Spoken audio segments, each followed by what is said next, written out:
Magandang araw guys. Ngayon nga dahil diop natin, kailangan may gawin tayo. Wala dapat masayang na oras sa araw sa tuwing diop natin.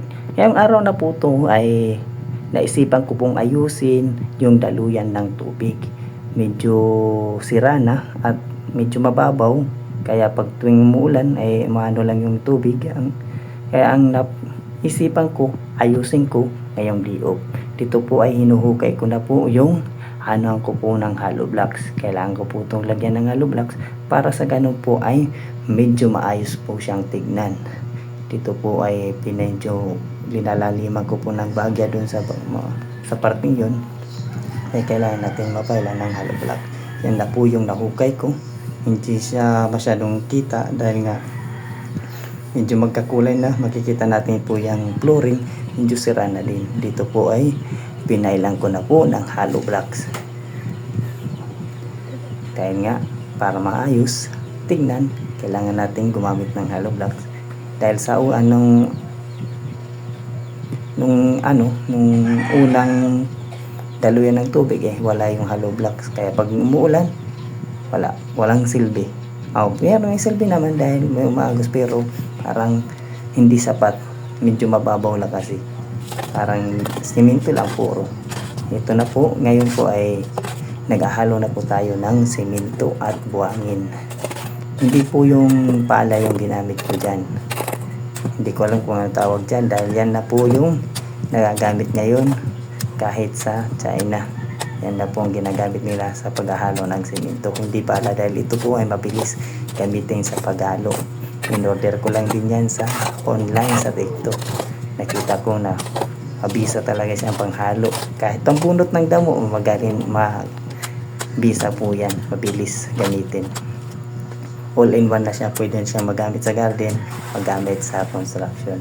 Dito po ay linagyan ko na ng tubig at hahayaan natin para sipsipin ng tubig. Hanggang dito na po ay nalagyan ko na ng halo yung mga hollow blocks at inaayos ko na po yung flooring ng ginawa nating kanal. Kanal din daw siguro ang tawag dyan. Inaayos ko na yun para sa ganun umulan man o gumamit man doon ng timba doon sa balon ng tubig pag paagos tuloy-tuloy. Dapat ay wala siyang may stock na tubig. Dapat tuloy-tuloy. Pag wala nang gumagamit ay dapat tuyo siya para hindi din pamahayan ng lamok. Dahil isa din yan. Pag may na-stock na tubig ay pinamamahayan ng lamok. Kaya inayos ko dapat kahit wala siyang hindi ko na yan linabel. Tinansya ko na lang na dapat tuloy-tuloy ang agos ng tubig. Hindi siya mastakan. At dyan po yung gilid ng kanal ay naayos ka rin para sa ganun ay medyo presentable at malinis tignan. Ito po ay may sobra, naayos ko na po yung kanal at pero may sobra pang simento. Ang ginawa ko pinangtapal ko sa flooring na medyo sira na dahil meron dyan sira na at medyo madulas dahil medyo na yung lumot.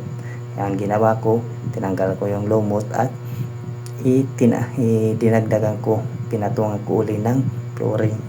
At yung mga butas-butas dahil sa sobrang tagal na nagkabutas-butas na, naglabasan ng bato, inayos. Ginamit ko yung natitirang semento para sa ganun maging malinis tignan. Ito na po yung resulta sa ating diop, di ba? Hanggang dito na lang muna at makikita natin yung resulta ng ating trabaho. Maraming salamat po. Dito lang muna ang ating video. Thank you.